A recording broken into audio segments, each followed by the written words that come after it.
మాట్లాడేటోళ్లకు వాళ్ళకేం పని లేకపోవచ్చు, నాకు పని ఉంది. నేను అదే చెప్తున్నాను, మా పార్టీకి పని ఉంది, మా పార్టీకి ఈ రకమైనటువంటి విషయాల మీద మాట్లాడండి, మా పార్టీని వదిలేయండి. వాళ్ళు ఈ రకంగా మాట్లాడము, కుటుంబాల గురించి, మహిళల గురించి, ఈ రెండు పార్టీలకు అలవాటు అయిపోయింది. తెలంగాణ రాష్ట్రం దురదృష్టకరం.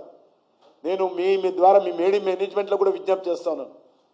తెలంగాణ రాష్ట్రంలో ఏ రాజకీయ పార్టీ నాయకుడైనా కనీసం మర్యాదపూర్వకంగా మాట్లాడినటువంటి నాయకులను మీరు ఎప్పుడైతే వరకు బహిష్కరించారో, ఎప్పటి వరకైతే వాళ్ళను మీరు మీ టీవీ ఛానళ్ళలో, పత్రికల్లో మీరు వాళ్ళను బ్లాక్ లిస్ట్లో పెట్టారో, ఈ తెలంగాణ రాష్ట్రంలో ఇదే రకమైనటువంటి భాష కేసీఆర్ మొదలుపెట్టిండు, కేటీఆర్ దాన్ని ముందు తీసుకెళ్లాడు. ఈరోజు రేవంత్ రెడ్డి కావచ్చు, మరొకరు కావచ్చు, ఈ రకమైనటువంటి భాష మాట్లాడము, ప్రజల దృష్టిని మళ్లించడము.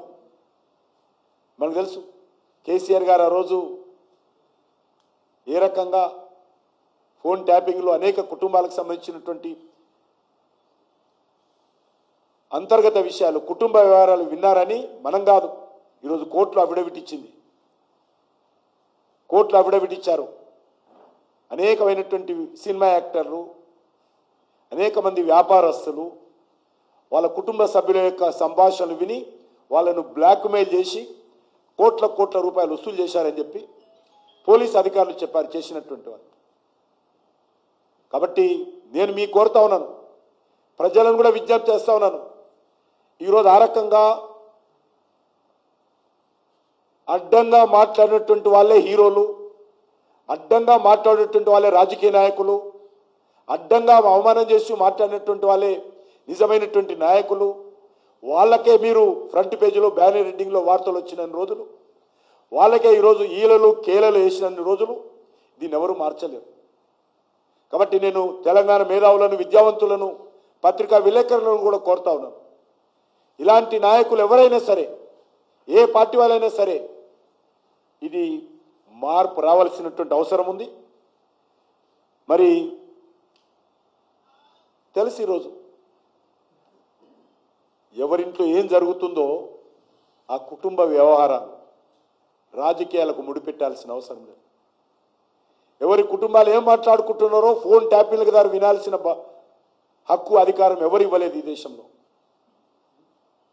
భార్యాభర్తలు ఏం మాట్లాడుకుంటున్నారో, ఒక అమ్మాయి అబ్బాయితో ఏం మాట్లాడుతున్నాడో, ఒక వ్యాపారస్తుడు ఇంకో వ్యాపారస్తుడు ఏం మాట్లాడుతున్నాడో, దేశ భద్రతకు సంబంధించినంత వరకు, లేక దేశ ఆర్థిక వ్యవస్థకు నష్టం కలిగించేంత వరకు, దేశ సమగ్రతకు నష్టం కలిగించేంత వరకు ఏ ఒక్కరి ఫోన్ కూడా ట్యాప్ చేసేటువంటి అధికారం లేదు.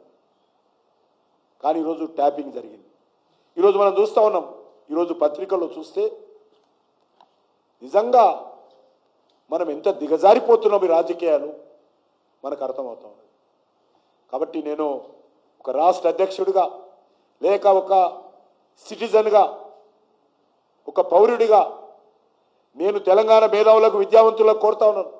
తెలంగాణ సమాజం చాలా గౌరవపూర్వకమైనటువంటి సమాజం. అటువంటి సమాజాన్ని కేసీఆర్ పూర్తిగా విమర్శిస్తేనే పేరు వస్తుందని ఆ రోజు ఆయన ఆ రకంగా విమర్శలు మొదలుపెట్టాడు. కేసీఆర్ మొదలుపెట్టింది తర్వాత కొడుకు వారసత్వంగా ముందుకు తీసుకెళ్లాడు. దాన్ని నేనేం తక్కువ, రేవంత్ రెడ్డి కూడా అదే విధంగా వివరించాడు. నేను చూశాను, నా నెక్కర్లు ఇప్పేస్తా, చెడ్డీలు ఇప్పేస్తా, కండ్లు పీకేసి గోళీలాడతా, లాగులలో తొండలు వదులుతా. ముఖ్యమంత్రి చేసి లాగులలో తొండలు వదలడానిక? రేవంత్ రెడ్డిని ముఖ్యమంత్రి చేసింది కండ్లు పీకి గోళీలాడడానిక? ఈరోజు ముఖ్యమంత్రి మాజీ ముఖ్యమంత్రి కొడుకు అయితే హద్దు అదుపులేరు ఆయన కూడా. కాబట్టి రెండు పార్టీలు కూడా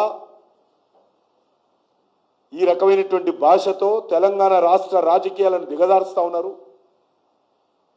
కాబట్టి తెలంగాణ సమాజము ఈ రెండు పార్టీలను బహిష్కరించాల్సినటువంటి సమయం వచ్చింది. ఈ రెండు పార్టీలకు బుద్ధి చెప్పాల్సిన అవసరం వచ్చింది. మీడియా కూడా ఈ రెండు పార్టీలను బహిష్కరించాలి. ఈ రెండు పార్టీలు కూడా తాము చేసినటువంటి మాటలకు, వ్యవహరిస్తున్నటువంటి తీరుకు ముక్కుకు నేలకు రాసి తప్పైందని భాగ్యలక్ష్మి టెంపుల్ దగ్గర క్షమాపణలు కోరేంత వరకు కూడా ఎవరు కూడా వీళ్ళకు పతాక శీర్షికలు మీరు బంద్ చేస్తే, ప్రజల మద్దతు ఆదుకుంటే, మేధావులు అడ్డగిస్తే ఈ తెలంగాణ బాగుపడుతుంది.